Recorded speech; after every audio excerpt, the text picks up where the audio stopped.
پروردگار عالم فرما رہا ہے کہ میں ایسے لوگوں کو ہمیشہ جہنم میں رکھوں گا۔ تو برادران عزیز،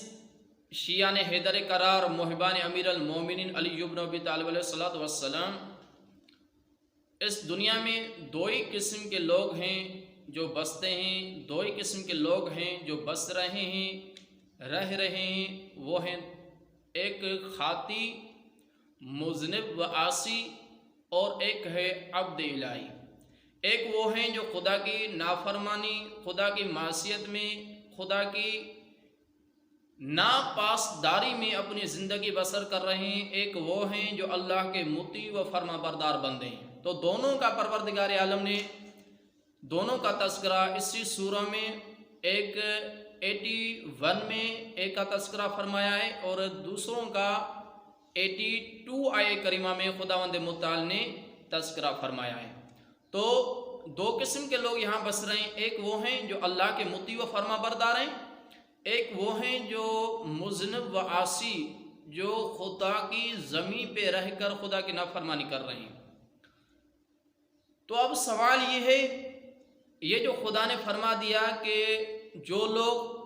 نافرمانی الہی کو اختیار کرتے ہیں، معصیت الہی کو اختیار کرتے ہیں، اور ان کے جسم پر ان کے گناہ حاوی ہو جاتے ہیں، تو ایسے لوگوں کو میں خدا ہمیشہ جہنم میں رکھوں گا۔ تو یہاں سوال پیدا یہ ہوتا ہے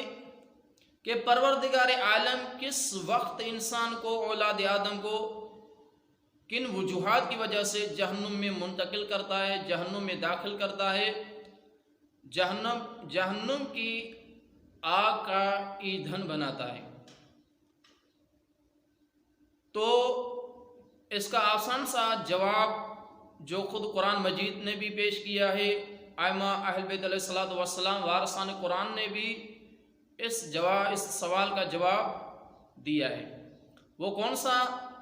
جواب ہے؟ وہ جواب یہ ہے کہ پروردگار عالم خداوند متعال اس وقت تک اپنے بندوں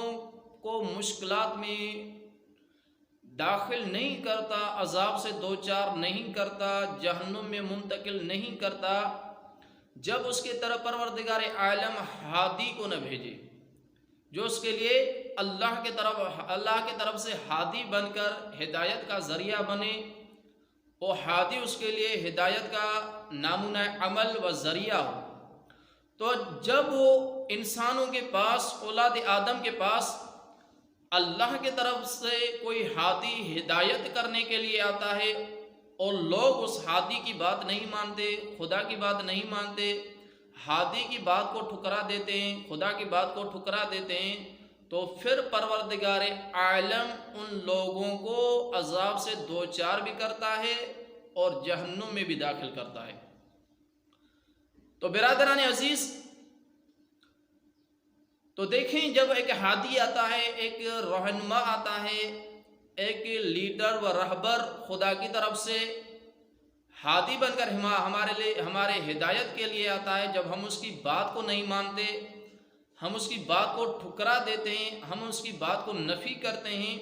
تو پھر پروردگار عالم کی طرف سے ہمارے دلوں پر، ہمارے قلوبوں پر ایک سیاہ نقطہ نمودار ہوتا ہے۔ جب ہم قرآن کی بات نہیں مانتے، وارثان قرآن کی بات کو ٹھکرا دیتے ہیں، تو پھر اس کے بعد ہمارے قلوبوں پر، دلوں پر ایک سیاہ نقطہ نمودار ہوتا ہے۔ تو وہ سیاہ نقطہ نمودار ہوتا ہے، اور اس کے بعد جب ہم بارہا خدا کی نافرمانی کر رہے ہوتے ہیں، معصیت الہی میں مشغول و مصروف رہتے ہیں، تو خداوند متعال پروردگار عالم اس سیاہ نقطے کو مزید ہمارے اس دلوں پر، قلوبوں پر مزید آشکار کرتا ہے، مزید منتشر کرتا ہے، اور وہ سیاہ نقطہ ایک قسم کا اللہ کی طرف سے ایک تالا ہوتا ہے۔ تالا جب لگ جائے تو اس کے بعد وہ انسان کے لیے ہدایت کے دروازے بند ہو جاتے ہیں، انسان کے لیے جنت کے دروازے بند ہو جاتے ہیں، انسان کے لیے توبہ کے دروازے بند ہو جاتے ہیں، انسان کے لیے تائب ہونے کے دروازے بند ہو جاتے ہیں۔ اگر جیسے ابتدا میں یہ نقطہ نمودار ہوتا ہے اور یہ انسان نمودار نقطہ ہوا ہے، اگر اس پر پشیمان ہوتا ہے، شرمسار ہوتا ہے، گڑ گڑاتا ہے، خدا کی بارگاہ میں حاضر ہو کر اور خود کو مجرم ٹھہراتا ہے، تو پھر پروردگار عالم اس کے نقطے کو اس کی دل سے ختم کر دیتا ہے، اس کے نقطے سے سیاہ نقطے کو جو ایک عذابی صورت میں ہمارے دلوں پر لگایا جاتا ہے، ایک تالے کی صورت میں جو ہمارے دلوں پر لگایا جاتا ہے، اس کو پروردگار عالم منقطع کر دیتا ہے، مسمار کر دیتا ہے، ختم کر دیتا ہے۔ اگر یہ انسان تائب نہیں ہوتا، پشیمان نہیں ہوتا، شرمسار نہیں ہوتا، اپنے کیے ہوئے اعمال پر گڑ گڑاتا نہیں ہے، تو پھر یہ نقطہ مزید ہمارے جسم میں منتشر ہوتا ہے، مزید یہ ہمارے جسم میں سرایت کر رہا ہوتا ہے، پھر اتنا یہ سیاہ نقطہ ہمارے دل پر پھیل جاتا ہے، بکھر جاتا ہے، منتشر ہو جاتا ہے کہ ہم ہدایت کے قابل نہیں رہتے۔ جب ہدایت کے قابل نہیں رہتے، رحمت الہی کے قابل جب نہیں رہتے، تو پھر عذاب کے قابل ضرور بن جاتے ہیں، عذاب کے مستحق بن جاتے ہیں، خدا کی سزا کے مستحق بن جاتے ہیں، تو پھر لازماً ہمارے اوپر جہنم کو